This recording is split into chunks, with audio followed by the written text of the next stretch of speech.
बेकसूर इंसान को बेरहमी से कत्ल करने वाला मुलजिम मेरे साथ मौजूद है। क्या वजह थी उसकी शादी ना करने की? पहले वजह है सी जो उनके नाल ज्यादती करता रहे। बात का क्या सबूत है कि उस बच्ची के साथ ज्यादती करता रहा? तो पर्चा है, जेल गया है, सुलह पे बाहर आया है कि मैं बाहर आके शादी करूँगा। अब बुशरा बीबी की जो बेटी है उसके साथ अली रज़ा का ताल्लुक था, इस शुबे में उन्होंने उसको कत्ल किया। अगर नेगेटिव आता है तो फिर तो उसका कसूर ही नहीं है, वो नेगेटिव आ गया। जब बच्ची के साथ उसने ज्यादती नहीं की तो फिर किस चीज़ का बदला था? मतलब कि हमारी बेटी के साथ शादी क्यों नहीं की इसने? शरायत उन पे वो पूरा नहीं उतरा या ये नहीं पूरा नहीं उतरे, इस किस्म का इनका जो ख़ानदानी मामला था वो इस हद तक बढ़ गया। अभी मरे भी मारी जा रहे, मैं कहना यार हूँ तो ठंड जे पै जाएगी तो ਹੁਣ ਮਾਰ ਕੇ ਬਸ ठीक है दवा तुम जल्दी करो, मारते पहले ही गया तो उन्होंने बटना भी शुरू कर दिया। MYK न्यूज की वीडियोस देखने के लिए हमारा चैनल सब्सक्राइब कीजिए और बेल आइकॉन को क्लिक कीजिए ताकि आप हमारी आने वाली वीडियो से बाखबर रह सके।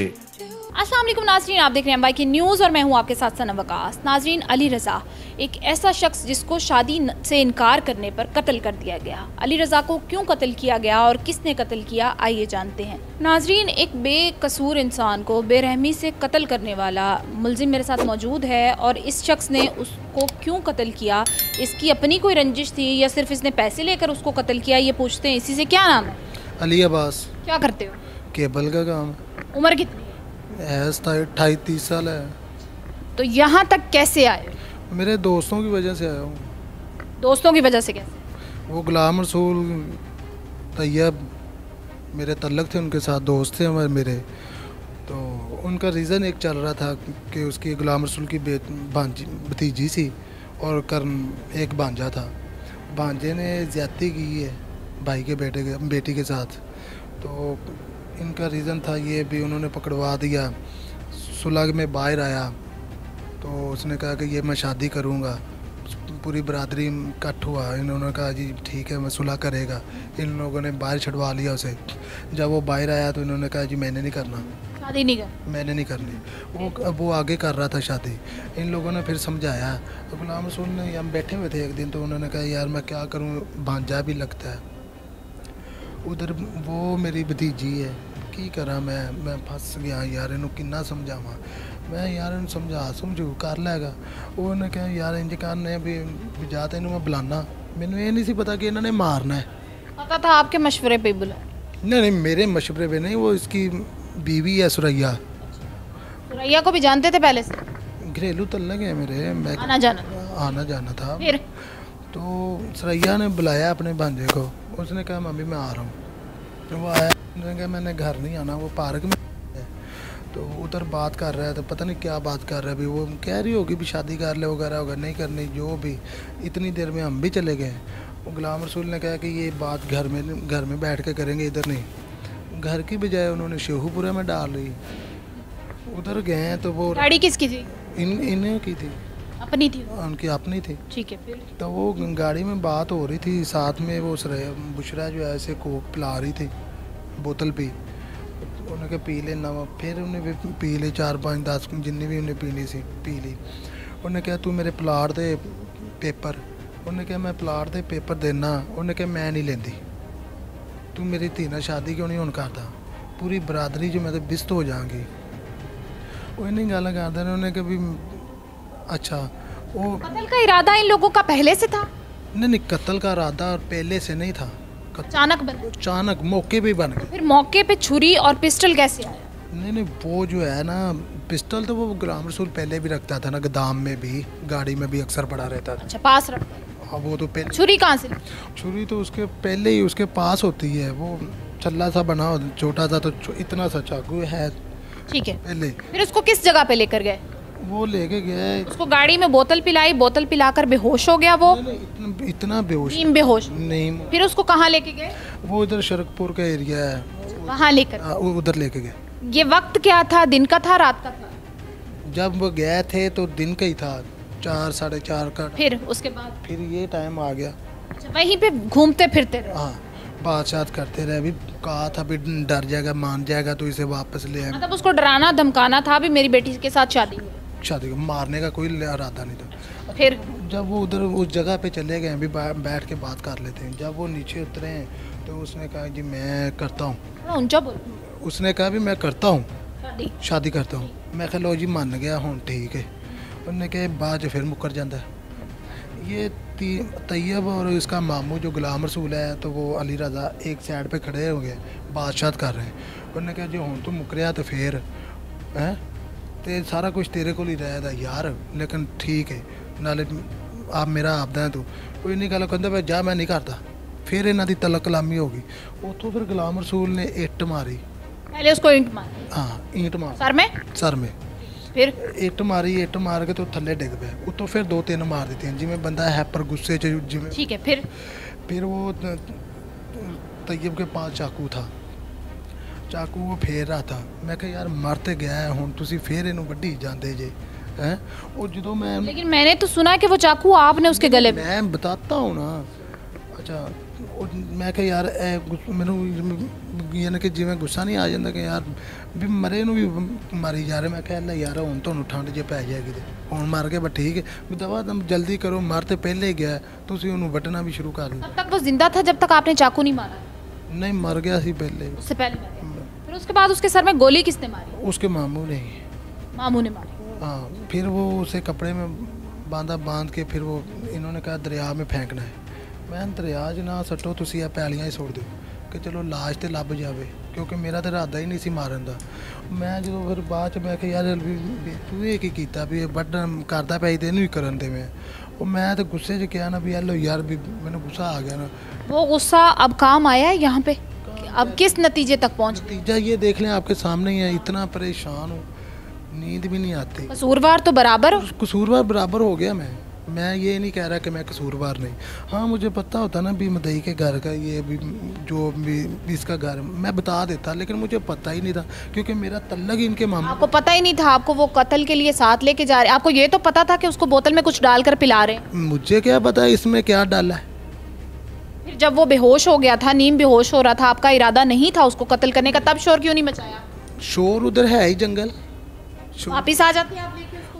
मैं कैसे आता, मुझे तो गाड़ी भी नहीं चला। आपने उनको रोकने की समझाने की कोशिश नहीं की कि मत मारो? मैं कहा यार तुसी ये मारिया क्यों है, तुसी तो डराने वास्ते लियांदा, तुसी मारन वास्ते मार। अंदाजा है वो भी एक माँ का बेटा था, उसकी माँ पे क्या बीती होगी? नहीं वो अंदाज़ा तो है, लेकिन देखा जाए तो वो भी तो अंदाज़ा आप भी लगाए ना कि लड़की के साथ बार बार मासूम सी बच्ची है 17-15 इतने, उसने भी तो ज्यादती की है ना, तो बाहर आके कर लेता शादी। मामू की बेटी थी, सारी प्रॉपर्टी भी तो मामू भी लेके आया ना, गरीब थे ये, मामू ही लेके आया ना कि चल यार कारोबार संभालेगा तो मैं इन्हू रिश्ता भी दे देंगा।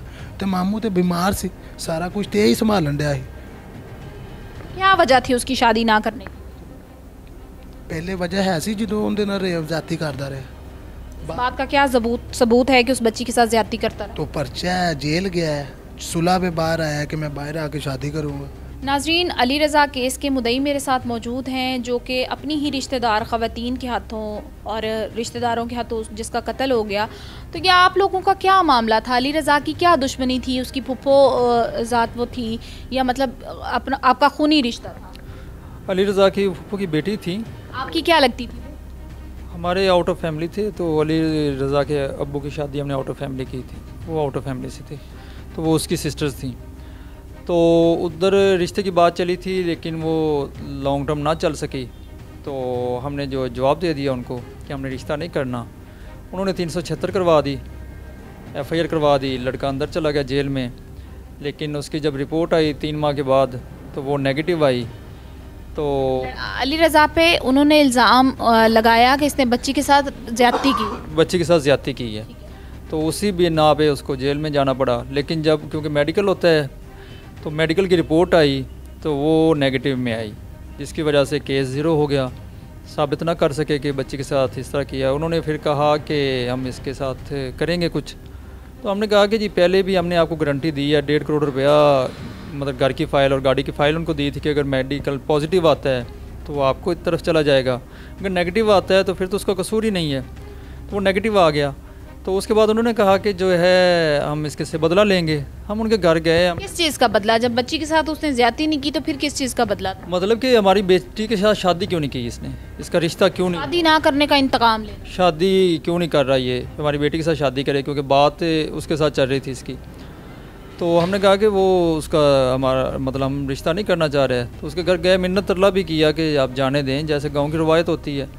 तो उन्होंने कहा ठीक है जी, सुलह हो गई, बिज़नेस लेन देन करते रहे, क्योंकि अली का बिज़नेस काफ़ी हाई लेवल का था। इनका जो छोटा क्या करता था? सरिये का कारोबार करता था। ठीक है। तो ये सरिया उससे ख़रीदते थे और आगे बेचते थे। तो 7 लाख के 8 लाख की पेमेंट एक की तरफ थी, 3-4 लाख की एक की तरफ थी, दोनों बहनों के पास, मतलब कि उनके मियाँ के साथ। तो 2 दिन पहले इन्होंने यही कॉल की है कि आके अपनी पेमेंट ले जाओ। तो वो 2 दिन बाद मतलब कि गया है अपनी पेमेंट लेने के लिए, मतलब 2 लाख के राउंड अबाउट उन्होंने कहा है कि जी पेमेंट होगी हमारे पास, तो वो ले जाओ, घर आ जाओ। तो वो घर पेमेंट लेने गया, वहाँ पे इन्होंने किडनैप कर लिया अपने बेटों के साथ मिलके।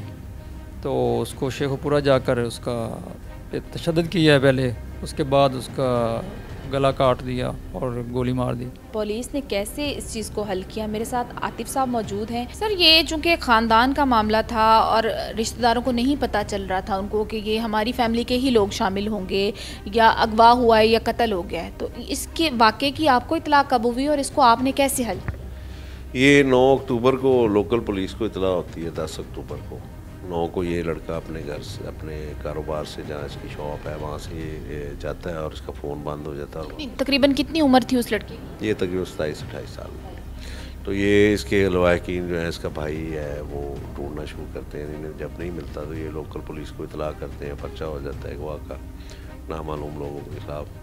तो उसके बाद लोकल पुलिस इसको तफ्तीश करती है। तो तकरीबन 1 माह बाद हमारे पास ये केस आता है। इतनी अजियत वाली मौत दी, इतनी दर्दमंदाना मौत के, मतलब पहले उसका छुरी से गला काटा, फिर उसके बाद उसको गोली भी मारी।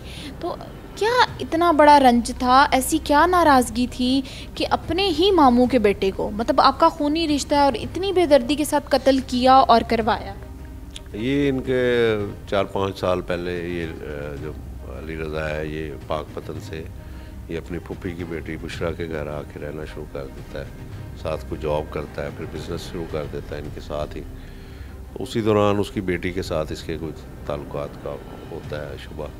तो उस पर ये 2022 में एक मुकदमा थाना ग्रीन टाउन में दर्ज करवा देते हैं, जो ज़्यादती करता है उसकी बेटी के साथ। उसमें फिर इनकी सुलह हो जाती है, चूँकि करीबी रिश्तेदार थे तो कुछ शराइत पे इनकी सुलह हो जाती है, जो शायद बाद में शराइत उन पे वो पूरा नहीं उतरा, या ये नहीं पूरा नहीं उतरे। इस किस्म का इनका जो ख़ानदानी मामला था वो इस हद तक बढ़ गया कि इन्होंने ये फिर प्लान करके गुलाम रसूल, जो इसका बुशरा का बहनोई है और सुरैया का खामद है, उसने फिर ये प्लान करके अपने साथ तैयब नामी लड़के को मिलाया और एक अली अब्बास को, जिसको उन्होंने पैसे दिए, और तैयब को उन्होंने बाहर ले जाने की वादा किया, जिस पे उन्होंने ये मिल के प्लान करके इसको। थोड़ी खाती पीती फैमिली से थी, ख़वातीन अच्छे थे, थोड़े स्ट्रॉन्ग? ये उनका सरिये का कारोबार है यहाँ लाहौर में, बैरियर टाउन में, वापटा टाउन वाली साइड पे। ये केस था अगवा का और फिर उसके बाद बेरहमी से कत्ल का। इसको कैसे डीएसपी मियां अंजुम तोकीर साहब ने हल किया, ये जानते ही नहीं से। सर, ये क्या केस था और आपको इसकी इत्तला कब? बिस्मिल्लाहिर्रहमानिर्रहीम। इस तरह ग्रीन टाउन में अली रज़ा नाम का एक लड़का रहता था।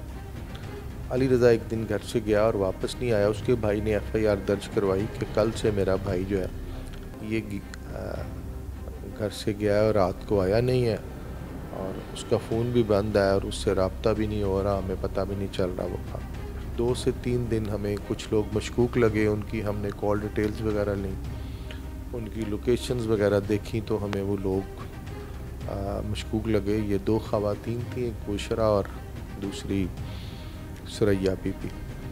तो ये मकतूल की फ़र्स्ट कज़न थी।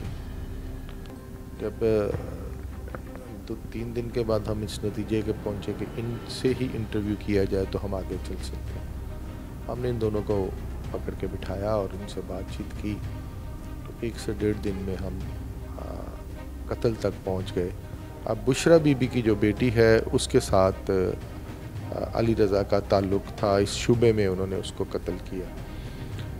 तो ये एक तो हमारा कल्चर, दूसरा हम लोग पहले तो लड़की लड़के के मिलने में, बातचीत करने में, मोबाइल पे डिस्कस करने में, तस्वीरें भेजने में हम पहले तो इसको सीरियस लेते नहीं। जब कोई मसला हो जाता है तो हम फिर उस एक्सटेंड तक चले जाते हैं।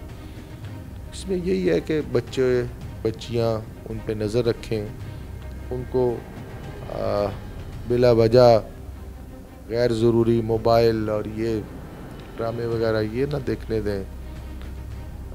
उनको लेने छोड़ने की कुछ थोड़ी सी ज़िम्मेदारी वालिदैन लें, उनकी तरबियत पर जो असल सिलसिला है तरबियत का, उनकी तरबियत पे तवज्जो दें।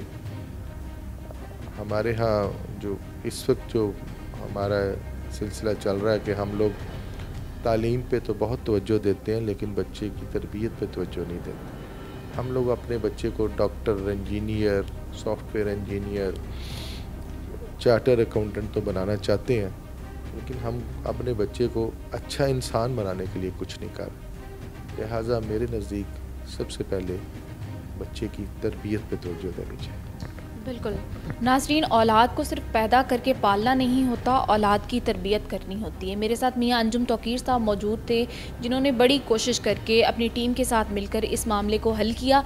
अगर हम मज़ीद ऐसे वाक़यात से बचना चाहते हैं तो हमें सबसे पहले जो सबसे ज़्यादा ज़ोर देना होगा वो अपने बच्चों की तरबियत पर देना होगा। MYK को लाइक करें, सब्सक्राइब करें, शेयर करें। सनम वकास को इजाज़त दें। अल्लाह निगहबान।